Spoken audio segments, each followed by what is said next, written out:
What is happening with the Raleigh housing market and the national housing market? Stay tuned to find out.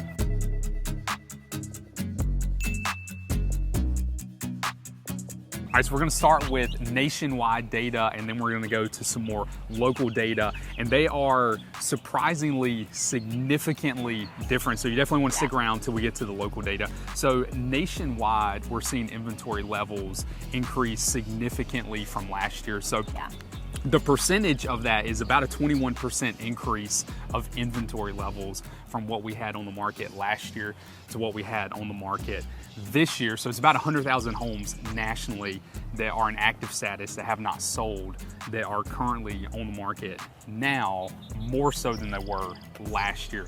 And I think there's a couple reasons for that. One is I think sellers are just tired of waiting out the high interest rate environment, and they're just deciding to put their home on the market.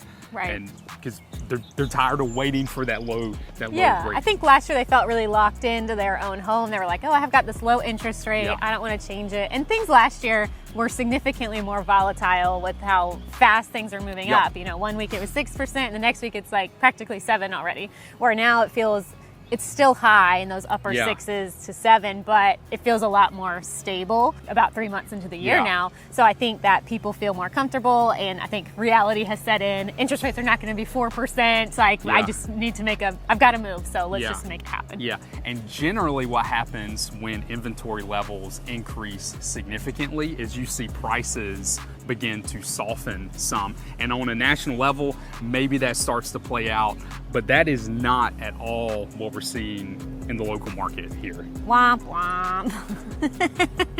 So locally, like we had mentioned, things look a lot different. The picture is different here. So for people maybe relocating, it might look a lot different in the Raleigh market than where you are relocating from. Or just if you've only been reading like national news headlines, some of that might not apply here in Raleigh, where, you know, inventory seem to be up quite a bit nationally. Here in Raleigh, it is down by about 15% from this time last year.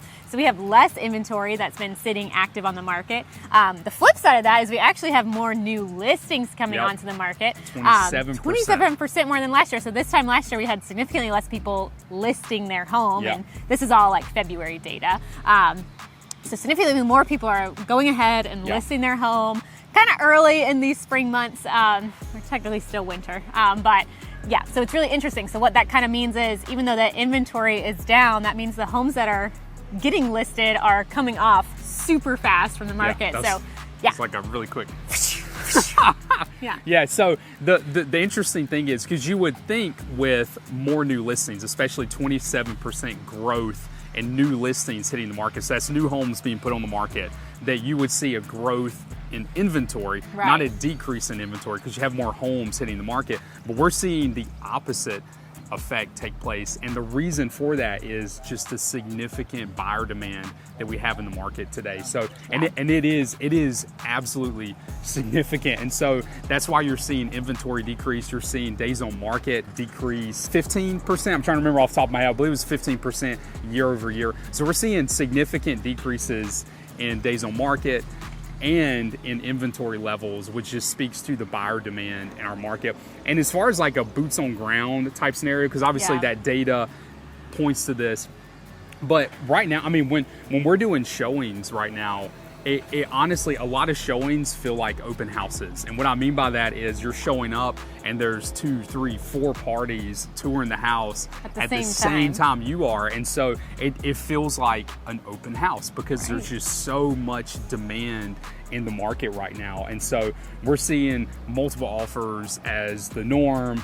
Offer deadlines are back. And it's really surprising because interest rates have not come down much since at their peak last fall when they were in the 8% range. Now they're hovering upper 6, low 7s, and the buyer demand is strong. Yeah, it's still there. We're in an area where a lot of people are moving into, and I think, like we mentioned earlier, people just can't continue to sit on the sidelines and wait for interest rates to drop when, you know, it just feels a little unrealistic to think, oh, if I just wait a couple more months, it's going to be 5%. Like we're not going to get back to this like pre-pandemic or during the pandemic interest rate thing. But what does feel familiar towards the pandemic, I feel like we're entering back into what it felt like in that pandemic and, you know, the year after the pandemic.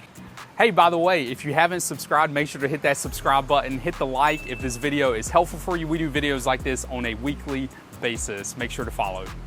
With how hot the market was, where every single house was multiple offer, every single house went over the listed price. You know, right now it's not as bad as it was then, but you know, I think if things continue, it could. We'll see how things accelerate through the spring for sure. But I think right now, if you're looking, I think the expectation, if you're looking thinking about moving this spring, this summer, I think the expectation should be it's going to be very competitive. And I think added on to that, you know, interest rates, mortgage rates are expected as the year goes to decline some. And so the thought is if they decline significantly and we're seeing high buyer demand and a 7% interest rate, what are we going to see as far as demand goes in a low 6, high 5 environment? And so I think that level of competition, depending on where mortgage rates end up in the latter part of this year, I think you could be looking at growing demand and not lessening demand. Whereas we typically see at the latter months of the year, fourth quarter, less buyer demand. This year it could be the exact opposite. If the rates did drop more, it could be the opposite. So we'll see kind of what happens. I think the predictions were that they would have already dropped at this point in the year, and they really haven't that much yet. So we'll see if they drop as much as people had forecasted with their predictions back like around the holidays of what would happen this year. But so far, we're kind of just staying stable. We're steady Freddy with the interest rates. So for you, what does that mean for you if you are a seller? I mean, honestly, right now is a fantastic time. Buyer demand is strong, and you probably, if you bought your house, you know, 3, 4 plus years ago, you probably have a significant amount of equity, and you can take advantage of that. On the buy side, it's tough. It's tough right now. It's not as tough as it, I mean, in some ways it's, you know, it's not 8% anymore, which is helpful, and it's not quite as tough as it was like in 2021, 2022. But, you know, it is going to be one of those things you need to be realistic going into it, that you're not going to like go negotiate a deal, you know, off of the listed price. You need to go in and be serious about it from the start. Yeah, exactly. We hope this video has been helpful to you. Be sure to like and subscribe. We put out videos like this every single week, and you can reach out to us if you have questions about relocating to the area, questions about the market. Feel free to reach out anytime. Yeah, I'm Zach. This is my beautiful wife, Cindy. We're a couple of real estate agents in the area. So if you are looking to buy or sell, we would love to be your real estate resource of choice. Our contact info is below, and you can also find us on Instagram. Yep, we'd love to have you follow along. You can find us on Instagram at the Honeycutt Realtors, or you can go to our local page highlighting restaurants and parks and places like this called The RDU Buzz. We'd love to have you follow along there too. Yep, we'll see y'all next time.